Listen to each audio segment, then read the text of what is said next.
All right, so let's see. We are wrapping up, getting close to wrapping up the semester. So the last topic in substance that we're going to talk about is radiation. We've talked about conduction ad nauseum. We've talked about convection for a significant part. And heat exchangers are kind of a side topic. But the radiation is the last thing we'll talk about. It's, by no means the least, but it's just sort of different from the other modes of heat transfer, so it, I think, fits well as its own thing at the last bit here. So we'll talk about radiation. We'll go through how you model radiation problems. There's, things we'll talk about. We'll talk about the black body spectrum, so ideal surfaces. We'll talk, hopefully, about real surfaces and radiation exchange between real surfaces. Those are called gray or semi-gray surfaces. And then if we're lucky, we'll get to Monte Carlo techniques, which help you do estimation of the fraction of light going from one surface to another using numerical techniques. So so let's get going on this. All right, let me find my notes first. So radiation, right? I guess to start off, what can we say? So radiation occurs, right, just as a universal, right? Radiation occurs between all bodies, all surfaces. Anything that's above absolute zero emits radiation. So that's molecules that are, internally, they're emitting radiation. Molecules that are on the surface of bodies are emitting radiation. We tend to only really care about it for macro scale heat transfer. We tend to only really care about radiation that's happening from a surface, right? And that's because if it's happening internally, it sort of looks like energy generation or conduction or whatever. If it's happening from a surface, then you have this situation where energy is being lost from a body to space. And it's not actually being lost to the thing it's adjacent to. It's being lost out, away from it. So the radiation itself is a surface phenomenon as far as we're concerned. Let's see. So if we maybe sketch some of this out, these ideas, you have some body like this. You do have radiation that's occurring in here, but it's just as likely that it's going to, hit something else inside that body and be obstructed and not be something we care about. If it happens to be emitted at the surface and it happens to emit in a direction that's away from the body, then it's something that we care about. We can characterize the radiation that occurs in terms of some properties or characteristics. So let's say we have some wave that looks like this. It's moving in this direction. We would say the distance between peaks here is called the wavelength, this here. So this we'd call lambda. So lambda is our wavelength. Okay. Wavelength and frequency are related to each other, obviously. And for radiation problems that we're going to be talking about, they're related by the speed of light. So c is the speed of light. C is roughly 300,000 kilometers per second. So c is equal to lambda times v, where v is the frequency. So let's say just v is our frequency. So if you know frequency, you know wavelength just by relating it to the speed of light. All this stuff goes back to like Einstein, right? This classic stuff. Okay, we can say that the energy of an emitted photon, emitted wave, is equal to h times v, which is equivalently written as h times c over lambda. Right, so if I want to know the energy of one emitted photon, it would be related to the frequency. H here, so h is important. H is Planck's constant. Then Planck's constant is something that I suppose you could look up. I guess I didn't write it down here. So maybe some of you have it memorized, but you could look that up. Okay, so this is just like at the very basic level, this is how you would understand radiation. in practical terms, I guess, when you look at radiation, it's really, you characterize it in terms of its wavelength or its frequency. That's what's important, because that's what's determining the energy that's associated with it, and it's what's determining which objects it will interact with. So if you look at this spectrum, this goes all the way from wavelength down to 10 to the -8th, all the way up to 10 to the 10th. And the thing to remember is that as the wavelength gets longer, the energy gets lower, right? As the frequency gets higher, wavelength gets shorter, energy gets higher. So this stuff way over here is really, really powerful radiation. This stuff over here is not so powerful. So you can look at the range where you commonly see stuff. You see there's like gamma rays, cosmic rays. These are rays that have super short wavelengths, really powerful. If they hit you, they will destroy your DNA, right? These are things that are problems for most applications. Visible for us is in this range, right? This kind of tiny little band. So we only can really see this little bit here. And I suppose there's a reason for that, which we'll talk about in a minute. There's the infrared, so if you happen to be a bird of prey, you can probably see that. But the visible stuff tends to be kind of right in here. There's really not much else. If we're talking about communications, these are low power signals. Low power, long wavelength means that they can pass through stuff pretty easily, but it also means that it doesn't take a lot of power to produce it and transmit it. So radar, TV, radio, they tend to be like out here. Yeah, so I guess that's kind of how you'd classify it. So there's these like maybe three bands that you care about. One is stuff that you want to avoid. This is stuff that we see, and then this is stuff that we use to communicate. Yeah, Weston? You said birds of prey can see infrared and ultraviolet. They can usually see infrared, right? You can see heat coming off of rodents and stuff as you're flying up there. So, yeah, it is pretty cool. Yeah, so we're kind of screwed. We can only see that. It's okay. I guess we don't really want to see the mice running around our house. So. Okay, so that's kind of the overview there. We will tend to focus for our applications on thermal radiation. When we talk about thermal radiation, I mean, technically everything is thermal radiation. Any radiation has a thermal component to it. But when we talk about thermal radiation, for our purposes, it's like usually stuff that's sufficiently common. It's abundant radiation, let's say. So it's in this band. And it's at a wavelength that typically interacts with stuff that we interact with. So us being selfish humans, we only want to model the stuff that matters to us. So that happens to be thermal radiation. So we're kind of in that middle band there. That's not to discount the other stuff. It still exists, but it's not for this class really what we care about. Okay, so moving on here. So let's get some concepts down. When you have a surface like this is our surface here. There's any surface is going to both absorb radiation and it's going to emit radiation, right? If it's above absolute zero, it will both absorb and emit radiation.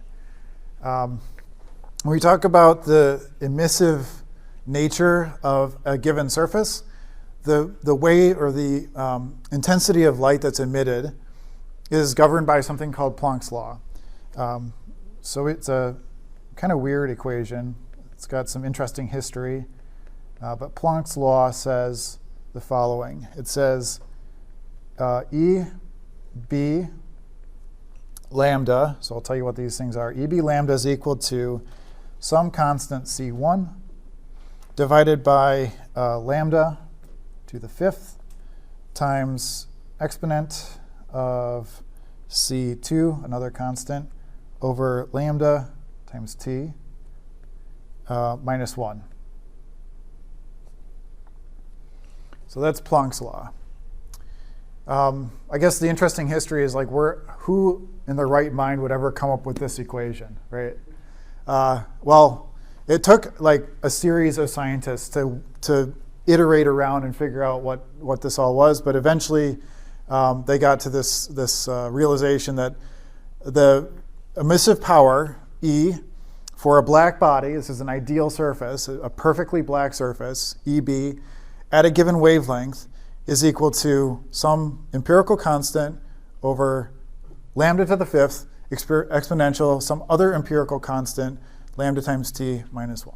Okay, so if you take this law, you plot it out here as a function of wavelength lambda, you can look at, okay, you pick a temperature, pick a single temperature here, and then you can evaluate this equation and plot it out. And you get for, let's say, 300 Kelvin, so this is where we are, roughly. This is what the black body curve looks like. For 500 Kelvin, it looks like this, 1,000, 2,000, and so on. I guess there's a couple of really interesting things here.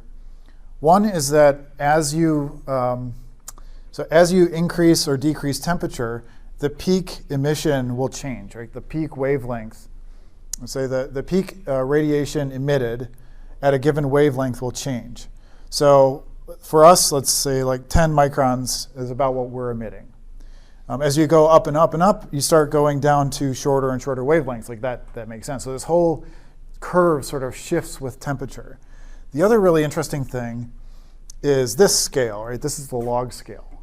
So we are emitting on the order of 10 to the 1 to 10 to the 2 watts per meter squared micron. The sun is emitting 8 orders of magnitude more than that per unit area than we are. So, okay, well, that makes sense, right? The sun is very bright. We are not very bright, so that makes sense, right? But the interesting thing is just the order of magnitude involved. So you go up from 300 to 500. You're going up a couple orders of magnitude. So that's why as you get to these hotter and hotter temperatures, you can actually start to see things visibly glowing. And it's both because there's more intensity to the light that's being emitted, but also because these curves will start to shift into the visible region. So it's a little hard to see here, but this region here, come on, this region here, that's the visible region, right? Other thing that's kind of interesting, 5800 happens to be the surface temperature of the sun. And so if you look at this, what do you notice about the, clear this off here. So if we look at, wow, my computer's really slow. Okay, so if we look at it, what do we notice about where the peak of the sun's radiation relates to our visible region? So right in the middle of it. So we have very conveniently adapted to see the light that's available to us perfectly, right? We're right in the middle of this. The thermal radiation part of it, that birds of prey can see, they've adapted to see much further up. But it just so happens that kind of lines up really well. This is kind of cool. What else to say about this? So just some other loose ends here. So the constants that are involved, C1. So C1 is equal to 3.7428 times 10 to the 8th. And the units on that are watt micron to the 4th over meter squared. C2 is 14,388 micron Kelvin. So again, these are empirically derived constants. And if anybody's interested, you probably read a lot more about where this came from, but it's kind of interesting stuff. Other loose ends here. So let's kind of point out 3 black body characteristics. So when we talk about black bodies, it's important to know what I mean by that, like a more precise definition for black body. So a black body is something that, one, emits the maximum amount of radiation. So emits the maximum radiation at a given lambda and t. Right? The black body, because it turns out that absorptivity is equal to emissivity at a given wavelength. If a surface is perfectly black, that means it's emitting the maximum amount that it could theoretically emit. So you've in your lifetime never seen a perfectly black surface, right? They don't exist. you can get really close, but if you look at it, it's like a black hole, like there's literally no light coming out of it. So in that situation, that surface can emit the maximum amount of radiation at a given wavelength and temperature that's theoretically possible. Okay, the second point is maybe obviously it absorbs all radiation that hits it. Okay, making it a black body. The third thing is it is diffuse, so that means it emits radiation uniformly in all directions. Right, so diffuse. So that would be the opposite of like specular. Diffuse is saying that if light is emitted, it has an equal probability of going in any particular angle. So it looks just like this hazy, diffuse thing. Okay, so those are, I guess, 3 characteristics of a black body. When we're talking about black bodies, that's specifically what we're talking about here.